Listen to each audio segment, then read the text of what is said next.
And we are live. Hey, all right. Welcome to Uncommon Sense Podcast. I am your host, Blake, and today I have my buddy Moe back on to talk about the big game.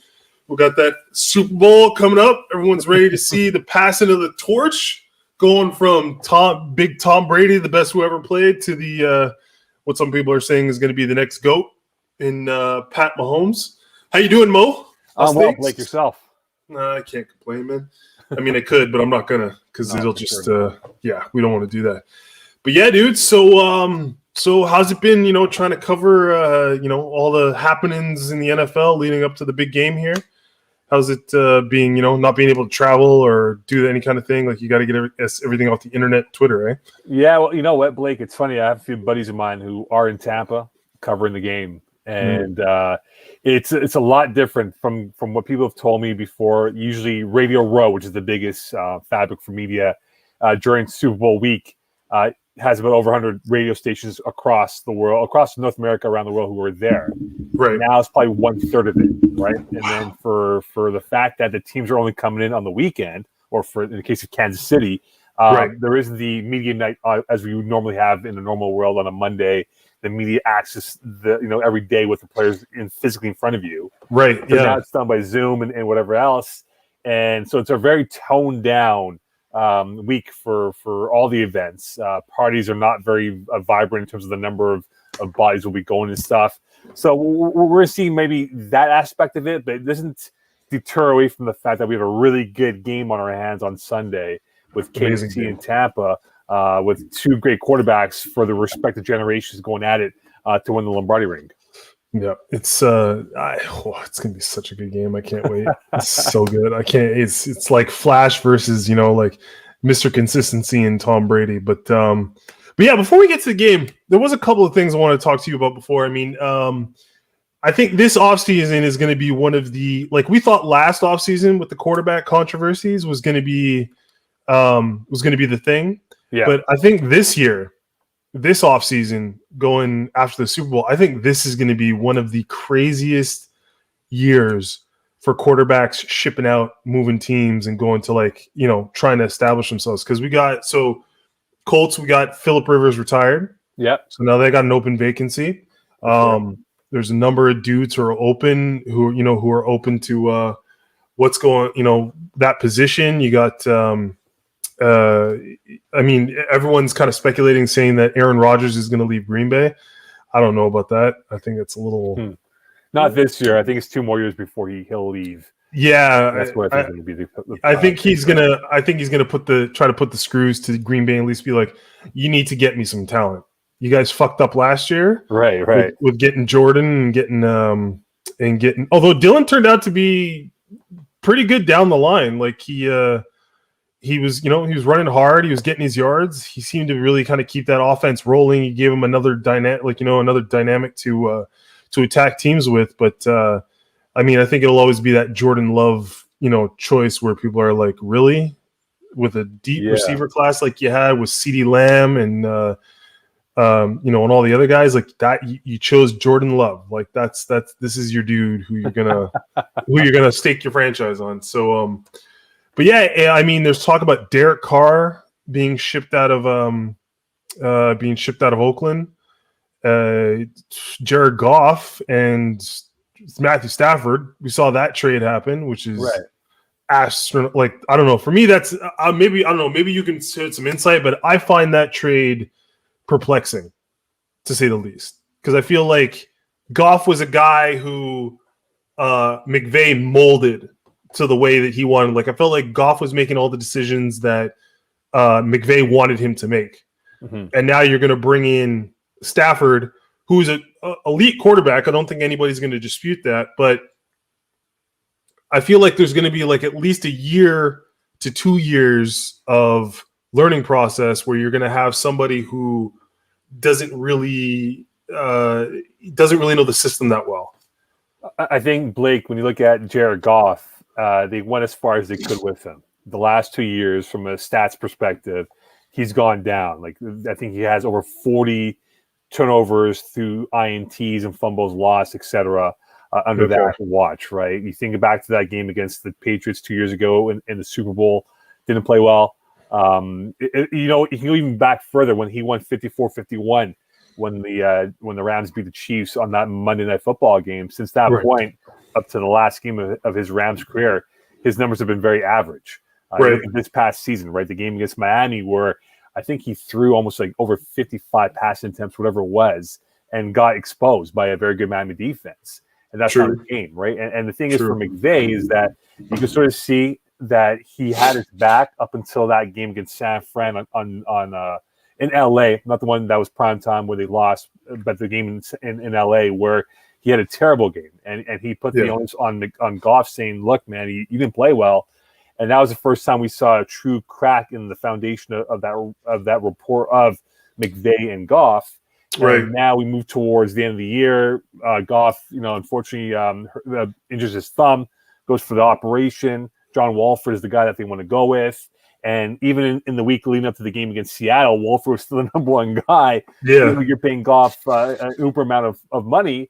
And then the only reason why Goff got back into the game against Seattle is because Wolford went down with a concussion, which in the end proved to be a W for LA. But the reality was the fact that the Rams gave Goff that contract, their idea, Blake, was this.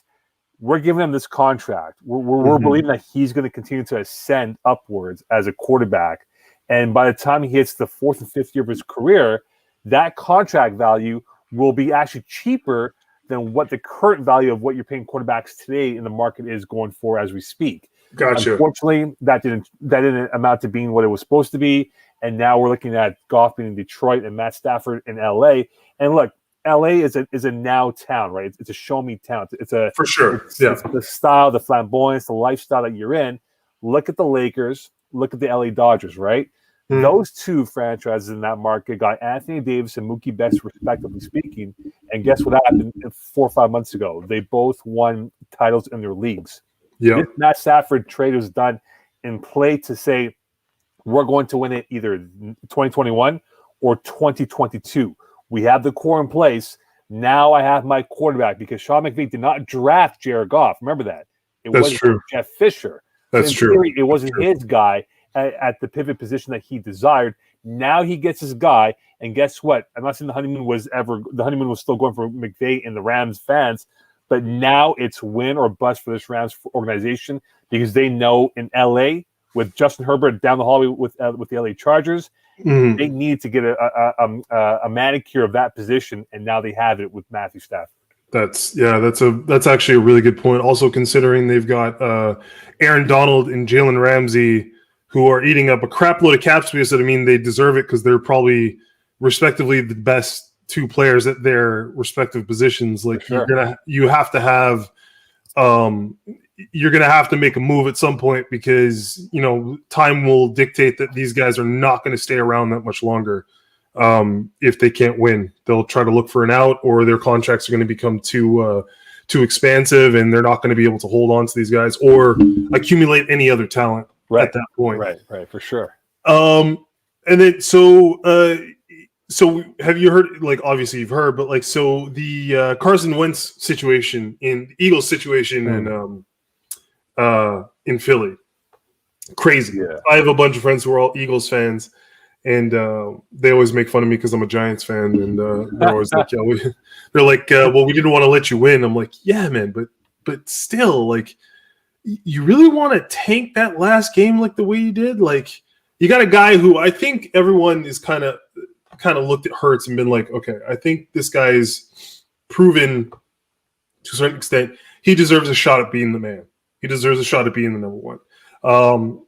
Much like Goff, like you were saying." Wentz has had a steady decline, whether it's in his head that he's not able to play because he's afraid of getting hit, or just because the systems are changing and they've done something that doesn't work with him anymore. Yeah. I've always had this weird ideal of Wentz where I'm like, he's a good quarterback, but let's forget the Super Bowl he won, he didn't win. And the year where they went to the NFC Championship game they got to? With divisional. They lost to Seattle in the divisional. In the divisional, right? Yeah. Right, again, it wasn't him. So we haven't ever seen Wentz play a full 16-game season plus playoffs. So you can't really get this idea of who he is or what he does in the long term because you've only seen him in short stints. You've only seen him 6, 7, 8 games in a row before he gets injured or he can't go or whatever the case may be. So do you think it's time, like, are they going to just let go of Wentz, trade him away, maybe get some draft capital and be like, okay, let's get some more dudes in there? Or are they really going to try to make this thing work out between these two quarterbacks and try to kind of like build Wentz back up to something, you know, like what he used to be? I think Blake, well, first off, Philly's in a bad cap situation. I think they're over 30 million in cap space over the cap, right? So first they got to figure out what to do with their cap space, right? And we look at Carson Wentz, his cap number for 2021 and beyond is huge. So if you trade off of Carson Wentz, you're going to incur even a deeper hole in red ink for your cap. And that can happen, right? And look, go back to the Goff thing, right? Remember, the Rams gave up future number ones, essentially throwing in picks to Detroit to take Goff off their hands and that cap number on top of that. So in theory, if the Eagles are going to trade away Carson Wentz, they're going to have to look at it and say, well, A, if there's a team out there that wants them, are they going to be open to taking that contract? But we'll spice it up by throwing in a couple more picks in there. And this is sort of like an NBA thing now, right? Where the NBA's kind of influenced player empowerment in the NFL. Yeah. And obviously for Carson Wentz, look, you know, he hasn't spoken to the media since the last time he was with the Eagles 4 or 5 weeks ago. But the Eagles now are in a position where they have Jalen Hurts, who's on a second-round rookie contract, which is millions of dollars for a first-round quarterback. If in a perfect world, if they got rid of Wentz and got out of that deal, they can build around Jalen Hurts with him having a cheap deal to work with. But again, Philly right now, they're an old team. They have not drafted well. The inability for Carson Wentz to take that next step, he lacked the purpose, the drive. The throws didn't have the fizz required to become a bona fide quarterback. And the same thing, right? They gave with the Rams with Goff, they gave Wentz that deal, believing that, hey, and today on February, whatever we are, 4th, that deal that Wentz is being paid would be justified as being a bargain in today's quarterback money world, but it hasn't been. And now the Eagles are in a position to say to themselves, can we get out of this deal, take a hit maybe for 21 and 22, and come back strong for 23, where we believe Jalen Hurts by year 4 of his NFL career could become a guy that will be ideal for our system under Nick Sirianni, who of course coming in, you know, he's got a lot of work on his hand, and he didn't really embody a very confident word of wisdom with his press conference last week, going all over the place with what he said. So the Eagles now, like realistically speaking, the Eagles are probably in a rebuild mode, not a reboot mode of we can reload and get back to where we want to be. This is going to take at least a couple of years. And you look at the Giants, look at the Cowboys, even Washington for that matter. Those 3 teams are better than Philadelphia today. But things can change in the next 2.5 months with free agency and the draft at the end of April. And again, Philly's got to hit on their picks, which they've not been able to do so the last 5 years with Carson Wentz at quarterback. That's true. That's a really good point. Yeah, I didn't even think about that. Their draft class has not been ample in any way, shape, or form. They haven't really. I mean, I think they've added a couple of guys on defense who have turned out to be decent players, but as far as like receivers or anything like that, look, you take Jalen Reagor last year, right, with the first pick. Justin Jefferson's on the board. You know, like 2 years ago, you take JJ Arcega-Whiteside, and DK Metcalf's available in the second round. Again, like drafting is such an inexact science, but you'll give a point, right? There's a trend with teams that don't draft well end up being mediocre. And when they won the Lombardi Trophy now, 4 years ago, whenever it was, 3 years ago, since that point, they are, I think, 5 games below 500 in the win-loss column under Doug Peterson before he got fired. Yeah. So they never took that next step to say, okay, yeah, guess what? They can build on this now. They've actually kind of lost momentum and became an ordinary franchise that now is in shambles with a cap space that they don't have to work with. And I think if you're a Philly fan, you have to embrace the fact that probably this year and maybe next year, it's going to be lean years because of cap hill that you'll be in for the next 12 to 24 months. But the sad thing is you probably still could make the playoffs. Well, I think like if Dak Prescott didn't get hurt, yes, 100%. I think they're in the divisional playoff game for sure. If Dak's sure. I just think that NFC East unfortunately had that year, just like the AFC South was being a crap division 4 or 5 years ago. This is the year to be the septic tank of the NFL. I think that will change for them next year, and I think next year we'll see. I believe at least a 10-win division winner from that side of the bracket for those 4 teams. Yeah, I think so. I think the Giants are actually going to do a little bit better next year. I think. Do you think Dak's going to get his money still? Like, I mean, listen, he had a huge injury, completely destroyed his ankle.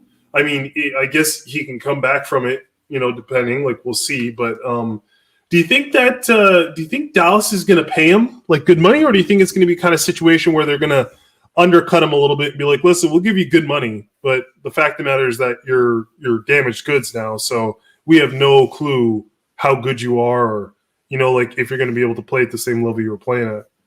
I think Dallas does not have. I think a big part of Dak Prescott has. I think the leverage in this situation. And you're going to say, "What the bleep? What are you talking about?" Well, you're right. He got banged up. He is damaged goods. Yes, in the NFL world. But let's not forget, Dallas had a chance to sign Dak Prescott 16 months ago, to a deal that would have been paying him $30 million. Yeah. Right? Now in today's NFL, with the franchise tag now moving up, with now the cap is going to be flatlining. We're looking at a minimum 175, maybe 185-ish, right? Mm-hmm. So your cap gets squeezed even a little bit more, Blake.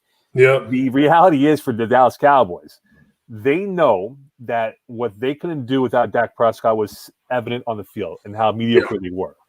They know that Dak can ask for anywhere from 36 and beyond. And that quarterback number will continue to go up and up and up. So Dak will get his money. And let's not forget, to go off the football field here, there will be a new TV deal with the networks coming into the league in the next 12 to 24 months. And that is going to be a massive amount of money. I think we're looking at like $6, $7, $8, $9 billion, whatever it is. That's why Dak wanted a 3-year deal initially, because he knew he could make more money in 24 when the cap goes up and the revenues go up. And that's why the Cowboys want him on a 5-year deal, right? So Jerry's not dumb. He wanted him on a 5-year deal. Jerry's a great businessman. That's why there had to be a reasoning, for sure. You can't dispute that, but Dak knew the plan, and he knew his plan. Take a short-term deal, get a good salary out there, but after, I'll still be in my prime at 30, 31 years old whenever he would get that new deal in 3-4 years' time from now. And by then, I can make even more money than where I would have made with the Cowboys' initial offer about 16 months ago. Nah, that's smart. He's doing the LeBron. He's like, I'm only signed for a couple of years, and then I'm going to make more money later because the cap keeps going up. We keep making more money for sure. Absolutely. Jesus, yeah, that's true. I never even thought about that. And what was the other dude? Oh, big story, obviously. Deshaun Watson. When you got a religious cult figure running operations with no football background, that's what happens, right? Jack Easterby. If you get a chance, Blake, there's 2 really good articles that came out from Sports Illustrated in the last 6 weeks. One came out about 10 days ago. The other one back in late December, early January. It's on the inner workings of Jack Easterby, who is a guy who has no football background, who was loved and adored by the Patriots, got hired by Cal McNair and the McNair family, and he essentially has pretty much demolished the footprint of the Texans organization, and how he felt there was guys going against him, whatnot, and he was sort of the backbiter and trying to work his way up, and he somehow became the right-hand man for Cal McNair in that Texan organization. And I think Deshaun Watson realizing, look, this team is $20 million over the cap. They have no draft capital. They traded away my number 1 target. I can't waste my prime years playing for this team that will not be any better in 3 years from now. I can't, oh my God, I can't even. I look at this. I look at the Texans in the last couple of years, when they started talking about this scenario, and I'm sitting there looking at it like, okay, so you got a franchise quarterback, 100%. top 5 guy at least Deshaun Watson. You got a Hall of Famer in J.J. Watt and a top 3 receiver in the league in DeAndre Hopkins. You got 3 guys who are the staple of your locker room, the face of your franchise, who have no issues off field, who are great leaders, and who are pretty much quiet when you think about it. Like, they're not like a Phillip Rivers or a they're not a Chad Ochocinco. They're not even like an OBJ or any kind of. They don't raise any red flags anywhere. So that's why when Bill O'Brien went in there and then announced that he was going to be trading DeAndre Hopkins to Arizona, I was like, why? Like, what are you possibly going to get in return for one of the top 3 guys in the league? Like, you literally throw the ball anywhere in this guy's vicinity, and he will catch the ball. Right. I thought, if you're going to trade somebody, trade Will Fuller. Like he's good. Don't get me wrong; he's a great number 2, but you can pretty much find another number 2 somewhere. Like, you got DeAndre, he'll get other guys open, and then the franchise goes and kind of allows him to make this stupid mistake, and then cans him.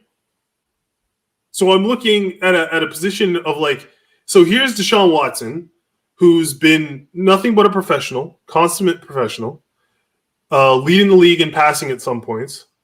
He loses his number 1 target.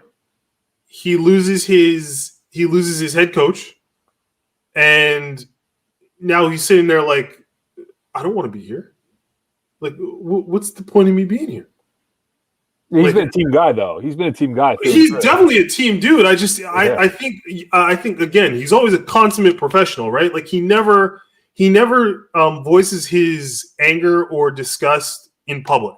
Right. I think he always keeps it in the locker room, keeps it on the team. But it's like, I'm just trying to think about, like you said, from McNair's perspective, like, if you were going to go one way, go that way. Like, you traded DeAndre, that's done. There's nothing more you can do about it. Now you're going to get rid of O'Brien halfway through a season, and now you're probably going to lose Deshaun Watson. It's like, what do you think was the thought process there? Like, how are you possibly going to come out in any way of a good situation in that kind of like in that circumstance? Well, I think also, let's not forget, right? You fire O'Brien October 5th, and you end up with David Culley. Yeah, well, that's it. You hire a search firm to help you in the search for the GM, and that firm comes up with Nick Khan, no relation to yours truly. Oh, sorry, Omar Khan, beg your pardon, right? And Louis Riddick from ESPN. Yeah, so they come up with those names, and Nick Casario does not end up on that list, right? And Jack Easterby literally at the 11th hour tells Cal McNair, "Look, hire Casario. He's going to be a really good guy." And during that process, Cal McNair tells Deshaun Watson, you'll be in the loop. We'll definitely take your consideration to interview Robert Salah, Eric Bieniemy, and guys that, could fit the mold that we're looking for. Mm-hmm. You don't interview those guys. You don't converse with your franchise player and say, oh, by the way, we're going to hire Nick Casario. And you find out through social media that, oh, by the way, the Texans are going to hire this guy, former Patriot dude, to come down and be the GM of the franchise. So there is that broken telephone and that disconnect of what the owner, you have to, take the full input, but definitely listen to your franchise quarterback and see what he has to say. Right. If you can't do that, that really sets a what should be a bonfire into a forest fire. And now for the Houston Texans, they're going to stand firm, company line, and say, look, we're not going to trade Deshaun Watson. And it's that question, who's going to blink first? Will it be Deshaun Watson or will it be the Texans, who will definitely get a courtship of teams that will throw an abundance of trade offers to the Texans for Deshaun Watson? And I think now for Houston, it's a question: do they cave in and trade him, or do they stand for him and see what he does? And this is going to be a fascinating thing for the next couple months, and how this unfolds with just Deshaun Watson and the Texans before the NFL draft in 2 months' time. I don't see how. I feel like if McNair holds on to Deshaun, tries to hold on to the contract, tries to say like, no, we're going to do it, I feel like they're going to have a hell of a hard time trying to get somebody else in there. Because at some point, I feel like Deshaun's going to be like, I'm just not playing here. Like, I'm sorry. Like, you guys have put your cards on the table.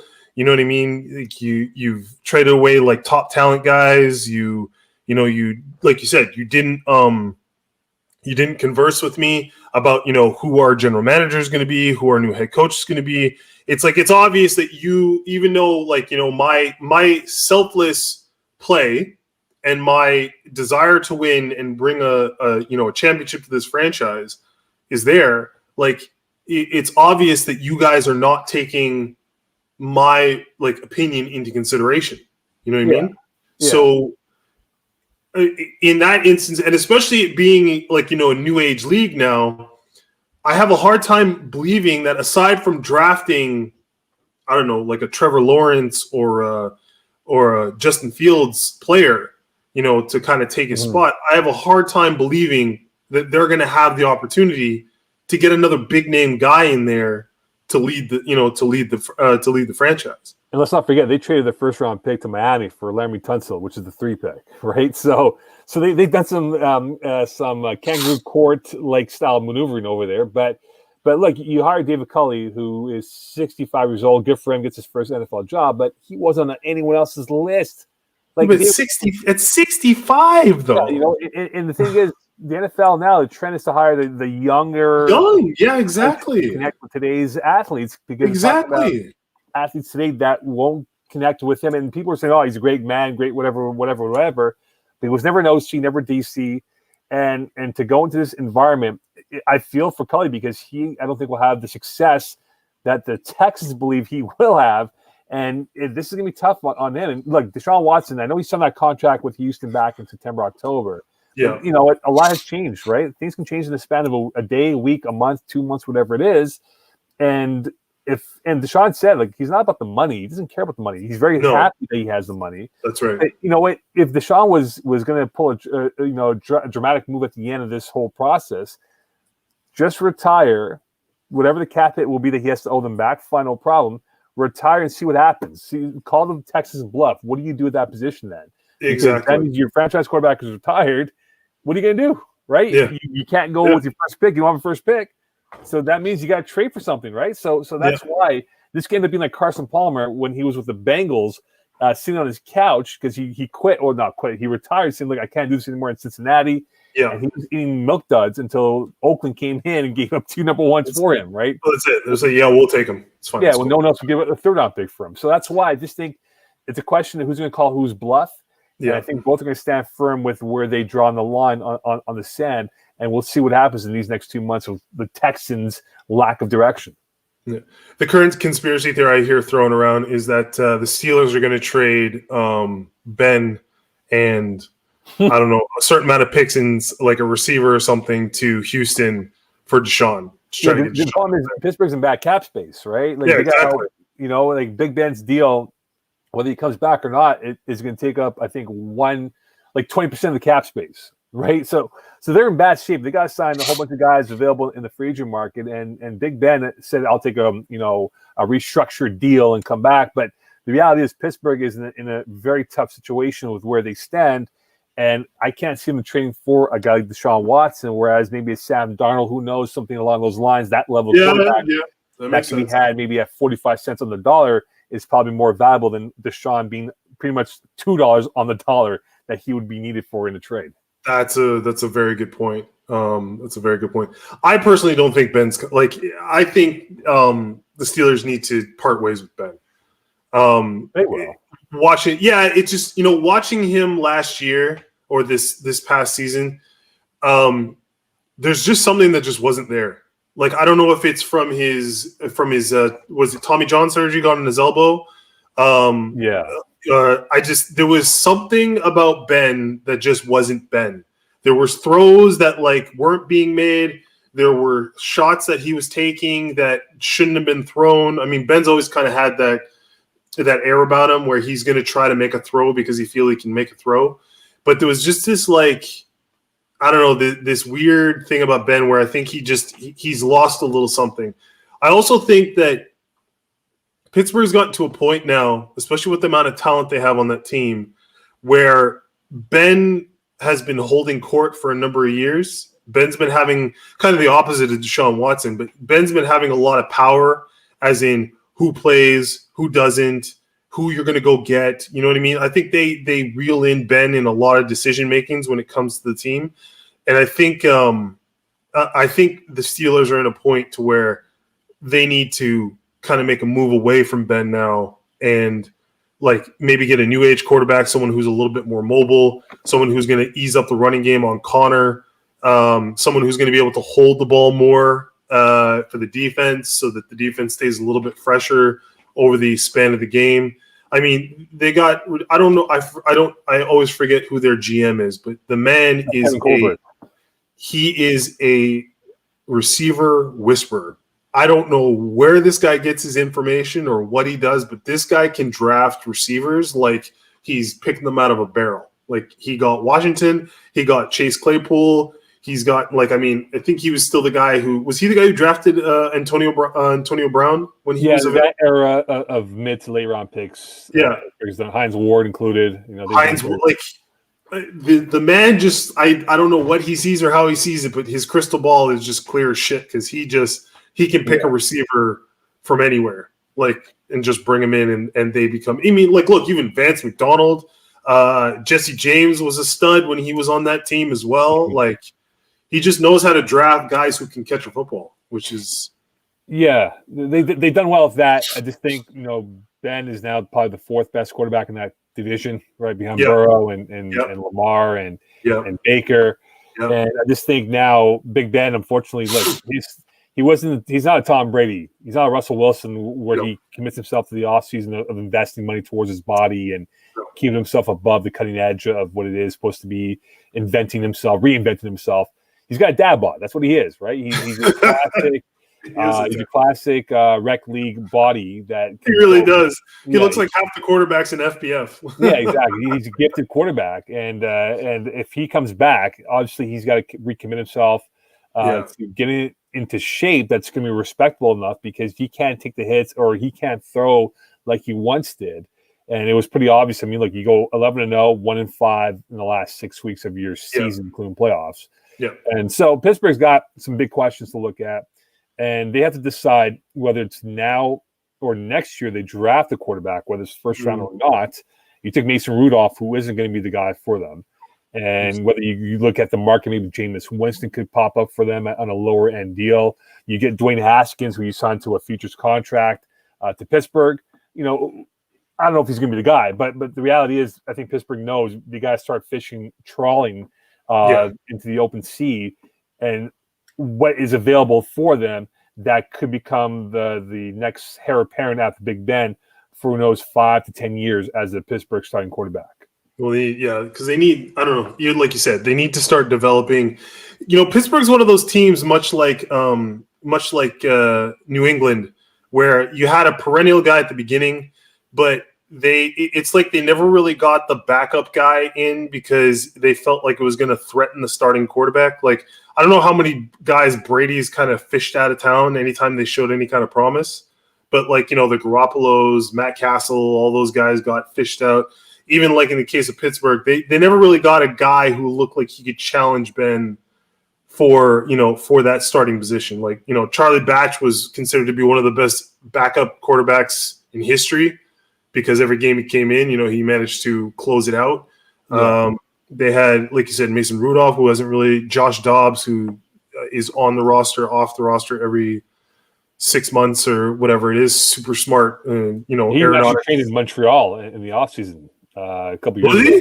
Oh, yeah, because he's an engineer guy. Yeah, so he went to McGill? His internship was at some company in Montreal. Okay. So he actually trained at the Champlain College Speedway Park football field to keep himself in shape during the offseason. Oh, that's amazing. Yeah, because he's like an aeronautical engineer or something, right? Yeah, he's one of the smart dudes out there, yeah. Jesus Christ. It's not fair. Can't be that smart and that athletic. It's completely unfair. Screws up the gene pool. It's just in the last one, then we'll go to the Super Bowl. So, OBJ, my favorite guy. I love him because he's, he is who he is. But do you think the Browns keep him? Or do you think they try to fish him out of town? kind of thing? Do you think they try to maybe get some trade capital? Because I still think, personally, for me, I don't think it was OBJ's fault the way that the way last season went, and even part of this season. I think what had happened is Stefanoski. How do you say his name? Stefanski. Sorry, Stefanski. I think he finally found the formula that worked, and once they got that formula, unfortunately, OBJ was already injured, or he, I think he had a game or two where it was good, but then he got injured. But having Kareem, I mean, as many Browns fans would be like, yeah, well, of course, fuck. But like, you've got Chubb and Kareem Hunt, who are two in prime running backs. You've got two guys on the outside who are probably some of the best. I mean, outside, very few guys can stay with OBJ. And on the inside, you got number 80, who seems to just catch anything you throw in his direction. They got Hooper from the Falcons, who's a great pass catching, guy. And Baker seemed like he was in his element this year. Yeah. Okay, first off, here's the thing, right? So Odell has that injury. So they have to figure it out, because if you look at the cap hit of Odell Beckham, if he was healthy, okay, if they cut him, they would save $15 million off the cap. The Browns, I think, are like 12, 14 million under the cap. Okay. So they would save right there 15 off the cap, so they would have $30 million to work with. But now he's hurt, right? So you can't cut him unless he clears the next medical with the Browns, in theory, right? Unless they come to the agreement, okay, let me go. The cap hit won't be anything of significance. We move on, right? The thing is, let's not forget, the Browns have to start looking at Baker Mayfield's deal of that next big contract, because he's in year 4. They can save money off of Jarvis Landry's deal, about I think $12 million off of his deal. Also, Nick Chubb, he's going to be a free agent after 21. Yeah. So you have to look at that perspective, like what are you going to do with that position? So the Browns, as great as they were this past season, they got some question marks, right? And it's so hard to keep a team intact, the rapport, the core group in stock, because guys want to get paid, which is understandable. I'm always about player power, make sure you guys get paid. But in hindsight, for Kim Stefanski and for that Browns organization, they got to ask themselves this question: is it worth it to keep Odell Beckham on this roster, where after that injury against the Bengals, Baker Mayfield only had 1 INT and threw 19 touchdown passes? Yeah, that's it. Is it worth it? And the thing is, it felt like they played more team ball than not me ball, but more team ball than throwing the ball to Odell and forcing it to him, whatever it was. So, yes, the Browns have some questions to look at. They have a good core in place. If they were to keep the roll of the dice in their favor to keep Odell Beckham, that means you're going to have to probably skim off somewhere else and cut someone else, because you got to try to keep the core in place. So the Browns, as well as they were and how they built the franchise, they're now at a crossroads or a fork in the road on where they have to go. And I think in hindsight, if you asked me, say, 4 months ago about Odell Beckham, I think he wouldn't have been there. But now you got to figure it out. Is he healthy enough? And if he's healthy enough, is he buying into the system? If he's not buying in, you got to let him go. Because remember, Blake, his first year in Cleveland, he went to Jimmy Garoppolo, and he told some guys, and even I think the Patriots, whatever it was, get me out of Cleveland. I want to go play somewhere else, because him and Baker, beg your pardon, didn't have that same connection, didn't have that interlink that they were looking for between those two guys. Right. And it felt like they were never on the same page, because Odell his first year did not show up to OTAs until training camp. So that was, a disconnect of developing that connection. And now we're going to year 3 of the Baker-Odell marriage. They're at a crossroads. They got to decide now, is he worth it to keep on the roster? If so, guess what? Your cap space gets a little bit smaller, and that means you got to figure out other areas of need or other areas of question to get better in the need positions to become where we want to be, and maybe next year be a playoff team once again. Yeah, that's a good point. I don't know. I feel like because of Jarvis and because I think he actually has grown to love Cleveland to a certain extent. I think he sees the possibility of greatness in Cleveland, and I think he wants to be a part of that very much so. I think Odell's biggest problem has always been he's been on teams where he was the guy who was looked to do the most. And when he stopped getting the ball, he started getting angry and started, like losing his shit. Because, well, if we're going to win and it goes through me, then let it go through me kind of deal. But I think this season, I mean, this is just gut feeling, but I think what he'll probably end up doing is, I think either he'll maybe reconstruct his contract a little bit, maybe to see if they can take a little bit off the top to get a little bit more help in there. Because, I mean, dude, if Odell plays ball and they continue on the path that they were on, I mean, they took they took it down to the wire. Yeah, but that's without Mahomes. The Chiefs didn't have Mahomes playing for them. Yeah. Well, of course. But, Mahomes playing that fourth quarter, we're talking about the Chiefs probably win that game rather easily than what it ended up being for them.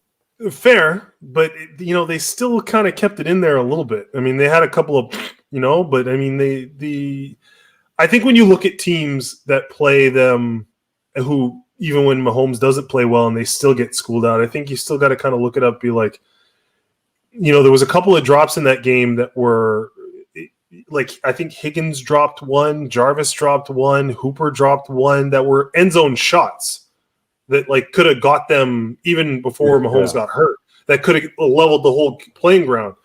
So I don't know. I just kind of feel like the Browns don't want to blow something up because I think this is probably the best they've ever felt as an organization. And they just kind of maybe got to, like you said, tweak some stuff, make some room.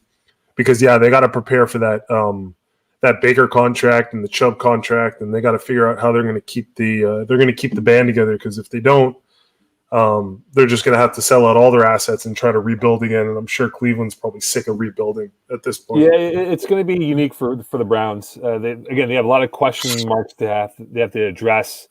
And do they believe in Baker? Right? Because look, Baker had a good season, but it doesn't mean he's going to be a great quarterback. And I think now teams are taking that cautious approach, as we didn't see with Jared Goff and Carson Wentz with those deals, and they're going to wait out as long as they can before they have to give that next big term deal. And I think for Baker that might take a little bit longer, and he might have to play this year, 21 that is, and prove it again. And if he does prove it again, then he'll be paid as justified for what his value should be in the market at that point. Yeah. That's true. All right, so let's talk about this game that's going to happen on Sunday, Super Bowl. The GOAT versus the the newcomer, the Prince versus the King, to a certain extent. I don't know. Like I from the jump when the argument was who's the greatest quarterback of all time, Peyton or Tom Brady. I've always said Tom Brady because to me Tom Brady is like it always reminded me of like Dan Marino versus Joe Montana. It's like Dan Marino may have all the numbers in the world and may throw 60, 70 touchdowns in a season, but Joe knew how to win a football game. And I think Brady's taken it to a whole other level. I think there's no doubt in my mind that we are seeing the greatest quarterback who has ever played the game, and one of the greatest competitors of any sport is on the field. So with the team that they've managed to put together with, pretty much an all-star cast, 2 solid running backs, a great defense. Bruce Arians is their head coach. Do you think they got it? Do you think they can actually still beat the Chiefs? Like, the family that's the chief, Do you think they can take it away from Andy? I think they definitely can. Look, the Chiefs aren't healthy. Their O-line's banged up. You're missing 2 of your tackles. Schwartz and Fish are not going to play. Mike Remmers. I think they're going to call Tardif and be like, "Hey, bud, I know you're trying to cure COVID here, but let's suit it up and let's go. Come on." Well, like Laurent's been training, so he's probably in good shape. Not sure about football. You see those Instagram posts of him training outside. It's like, dude, exactly. You're an NFL football player. Can you build an awning already? I'm pretty sure someone will come over there and put a roof over that deck of yours. Come on. Yeah, I'm sure he will next offseason. But if Mike Remmers, who's in the media this week because JPP said I have no idea who he is. If you recall, Mike Remmers he played for the Carolina Panthers in Super Bowl 50 when they played the Broncos. Yeah. And Von Miller was like a bouncer throwing someone out of the club. Like he tossed them left, right, and center and killed them that day. And remember that play when Cam fumbled it and that was a whole mess. Yeah. So Mike Remmers has a lot to prove that he can be up to the task and play JPP, Shaq Barrett, and that front four for the Buccaneers and the pressure that Todd Bowles will throw at them. And Ndamukong Suh as well, exactly. Vita Vea, who was a big difference for them. Vita Vea, a monster of a human being. He is human, and he's a monster for sure. So, yeah, I think, it's going to be a great game. I just think that the Chiefs' O-line is the question mark in coming to this football game. Okay. They just sustain that protection required to give Patrick Mahomes the time to throw the football. But let's not forget, guys, or you, Blake, and everyone watching this podcast. Yeah. The Chiefs have had this difficulty running the football. Like their last 100-yard rusher was against Buffalo on October 19th when Edwards-Helaire ran for 161. Mm-hmm. Ever since then, they've been averaging around 50 to 65, 75 yards per game from RB1, regardless of who it is. And now you're at that point where, hey, if Mahomes doesn't have that time in the pocket, and let's not forget the turf toe Patrick Mahomes, no one's talking about that. How healthy is he with that? If Mahomes can't get the passing game going, argument's sake, right? Can you rely on your running game to become the difference maker or soften up the Bucs defense? And I don't think Tampa's worried too much about the running game because they know with Tyreek Hill and Kelsey and DeMarcus Robinson, if he's going to be clear, which it looks like he will be, and Hardman included, they got afterburners, they got horsepower and those legs that can run for eons upon eons. And not to forget about Levy also. Levy's there. Is not the same as he once was. I have this real sneaking suspicion that Andy Reid took Lev Bell on simply for this exact reason. Just to have that horse in the back, just to be like, listen, dude, we're cool, okay? We got enough guys. We got Hilaire. We got these dudes. Everyone's chilling. We're having a great time. This is what we're going to do. When we get into the playoffs, we get into the Super Bowl, I'm going to let you go. You're going to do old school Levy shit where you're going to stop and go, move back and forth, all this kind of shit. And nobody's going to know what to do with you because we haven't let you play all season. I have this weird sneaking suspicion that Levy's just going to come back and just be like, remember me? Remember what I could do? Remember when I got that contract and then they kicked me out? Sure. Yeah, well, now I got a Super Bowl ring, so go screw yourself. That's it, though. But, Andy's going to come up with some trick play here and there. It happens, right? Him and Bieniemy and Mike Kafka will have a game plan that will have a little wrinkle in there that we all know, right? I mean, think about it, right? When Mahomes is down 10 in the fourth quarter to San Fran, it's third and whatever it was, and he's like, you know what, bleep, we're going to throw that corner out to Tyreek Hill and that's open up the floodgates. Tampa's got to be prepped for that because it could be 3rd and 40, and he's going to not take the dump off pass. He might go for the juggler that point, right? So Tampa's going to be on their toes for sure. It'll be a stress on their back end and trying to contain that receiving core of KC. But I think they're much more mature from that game in late November to where they are now. And look, Tom Brady, I'll give you the stat that I found out this morning, okay? So Tom Brady's played in 9 Super Bowls in his career, okay? This will be his 10th on Sunday. So in those 9 games, in the first quarter, he's only scored 3 points total. Right. 3 points total in the first quarter in 9 Super Bowl games he's played in. Jesus Christ. So think about it, right? It can't be one of those, Casey gets off to a flying start, up 21-0, and Tampa can't get going to anything. It's going to be one of those games where it's going to be slow out of the gates for both teams because they haven't played football in 2 weeks, real football in 2 weeks. Mm-hmm. And it's going to be one of those games where I think in the second half, we'll see the turn of the corner and we'll see these guys start flying out of the gates in the second half where the points will be a lot higher than what it would be in the first half. Yeah. Shit. Yeah, I guess it's a run game for the first half for Tampa then. Keep that ball in Fournette's and Ronald Jones's hands. Right. I think that I got to look at the stat again. Last time I checked it, they were 6-1 when RB1 runs for 85+ yards. Yeah. Yeah. So that's the thing, right? And if they can get, minimum 75 from their first running back, whoever it might be, whether it's Fournette or Jones or whoever it might be at that point, then they have a chance to win that football game. And look, that Buccaneer O-line, people didn't really talk about them, but that was the perceived weakness of the offensive gadgets that they have on the side of the football. And they've come together much better now than where they were in the first 6-7 weeks of the season. And for Tom Brady, look, I know we haven't spoken much about him, but for Tom Brady, it's a question of his O-line. Doesn't matter who it is. Just protect me, and I'll get that ball into the playmakers' hands who don't drop it, and we'll make plays from there. That's it. For me, the guy who I think Tampa's game depends on is Antoine Winfield. Yeah. I think if he doesn't get schooled by Mahomes, I think they got a shot. But if he plays subpar, if he starts getting schooled, yeah, I think that's it. I think there's no chance because they're just going to be throwing balls over top to Tyreek. They're going to throw balls underneath to Kelsey. They're going to be doing dip and dunks to Hilaire and into Levy. Like, they're just going to run their offense and they're just going to have them running around in circles. They're never going to give that passing game. They're never going to give that pass rush a chance to ever get to them.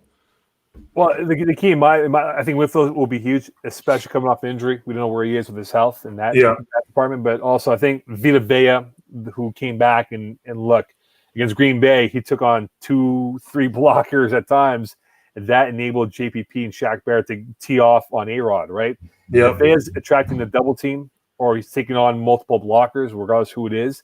That just opens up the channels for JPP and Shaq to go after Mahomes. And Stu's still there also, so it's exactly right. And I don't think they have the ability in a 1-on-1 sequence, eyeball to eyeball sequence, for the Chiefs tackles to contain those two monsters coming off the edge. That's so I think Vea is the biggest. Like, that spine of that Bucs defense: Vea, Devin White, and Winfield.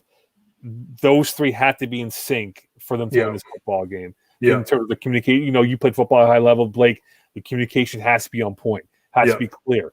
Even the smallest little alteration of how you're lined up in your stance has to be either disguising what you're about to do, or it gets you that extra edge attacking upfield towards the play where the football might be at that point. That's fair. Yeah. And so then finally, to finish off, who do you think is going to win? Oh, that's a great question. Look, I didn't take my pick. I make my pick on radio, right? I always okay. But I will say this though, right?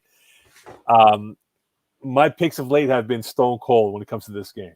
I'll just leave it at that. All right, fair enough.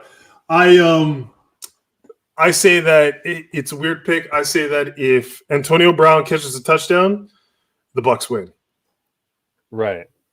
I mean, he puts deep numbers, over 500 yards. That's it. I think if somehow, some way, Antonio Brown gets his hands on the football, I think the Bucs win.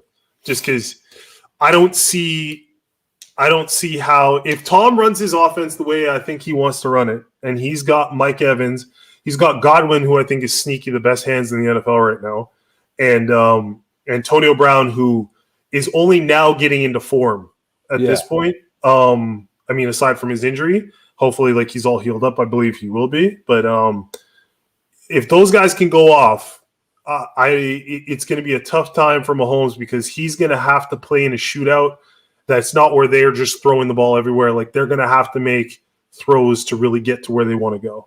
So, it's going to be interesting to see, how – I think Tampa has the upside in this game. I think Tampa's got more things they can play with than the Chiefs do, surprisingly. Yeah, I think the Chiefs, I mentioned Vea, you mentioned Winfield. I think Chris Jones, the D tackle for the Chiefs, has to become that, destructor, the demolition man, pretty much. Right? He's got to demolish anything in front of him because that's how that defense runs, is through Chris Jones and that interior tackle position of what they have. And if he's on point, and he's been great the last couple of years, he's very tough to block. And that just opens up everything for Spagnuolo to call in that defense. And again, remember, Steve Spagnuolo was a DC for the Giants when they beat the Patriots back in 07-08. He's my favorite DC. Every time I see Spags on the sideline, I'm like, they're going to win because it's Spags. He knows what he's doing. Right? So they're going to throw, and Brady knows that, right? Spags is going to throw all sorts of looks at him and hit him at every possible angle in that football game. So, it's going to be unique in that situation. That's Sterling Spagnuolo versus Byron Leftwich and how they call plays. But I think Chris Jones will be a big, big reason why the Chiefs could win on Sunday. You open up old wounds. I still don't know why they didn't make Spagnuolo the head coach of the Giants. I don't know. The man was like the DC. Like he led a group of guys who were like they weren't even that great on paper, but he just built that team, and they were so good on defense. They were and that season they're just like, no, we're gonna go get another guy to come in head coach. Why? He's so good, and everybody loves him. He's so good. Like he commands respect. Like, I don't know if he'll get another coaching job in the NFL at that level, but he's a great. no, DC, I don't think so. sure. But he's an amazing DC. For And sure. then and then I don't know how who's the OC for the Chiefs? It is Eric Bieniemy. I don't know how Bieniemy did not get any calls for a head coaching job. I think it was more of something in his past that might have popped up. Teams weren't really convinced about his staff, what he was trying to assemble. Again, let's not forget, right? The last 2 years or last 3 years, he's gone deep into the playoffs until late January. And teams who are looking for a head coach want a staff in place well before that. Because remember, in the normal world of before COVID, you got to have your staff ready to go for combines, pro days, the whole nine. So you want to be on the 8 ball in that sense. And that's why I think some teams were hesitant to hire him. I think he's a great coach. He deserves a chance to be an NFL head coach. But the NFL problem, which is still going to be an issue for however many years it is, they have a weird way of viewing black head coaches or candidates as head coaches than white coaches right now. And look, good for David Culley. He got the job, but David Culley is not better than Eric Bieniemy for what they do with that position. That's what I mean. You know what I mean? That's what I mean. Like, you had an opportunity to give someone like Bieniemy, who probably could have took Deshaun Watson to the next level. But he's smart, though. Why go to Houston, right? Houston is a complete toxic dump right now. For sure, 100%. But I mean, it amazes me sometimes to just be like, how some, very similar to hockey, how these guys get put around the carousel and they just land and take jobs, and it's like, do you not want to win? Like, well, look, next year you're going to have probably Chicago, Denver. Will be free agents. Maybe Dallas could be in play if they don't improve with McCarthy. Let's not forget Arizona is the team to watch out for. I think next year, if they don't take that next step with Kyler Murray and Cliff Kingsbury, right? Those 4 teams right there, and you always have a team or two that will shockingly fire their head coach because they didn't live up to expectations, Minnesota included. So right there's 5 teams that are listed: Vikings, Vikings, Broncos, Cardinals, Cowboys, maybe Bears included. That could all be in the market for a new head coach, and that's why Eric Bieniemy will have an even robust market next year to look at and decide, I'm going to take this job and be the head coach for the next 4, if not 5 years. That's a good point. All right, Mo, man, I appreciate you taking time. I know you're a busy man, especially coming up on Super Bowl Sunday. You know what I mean? And the Canadians are doing well, so I'm sure you got your hands full. Yeah. So, all right. So I appreciate any time you can come by and talk some football, talk some sports. I very much appreciate it, buddy. Always, man. Appreciate it, and thanks very much. Enjoy the game on Sunday. Yeah, for sure. All right, bud. This has been the Uncommon Sense Podcast. Appreciate Mo being here, and have a great one.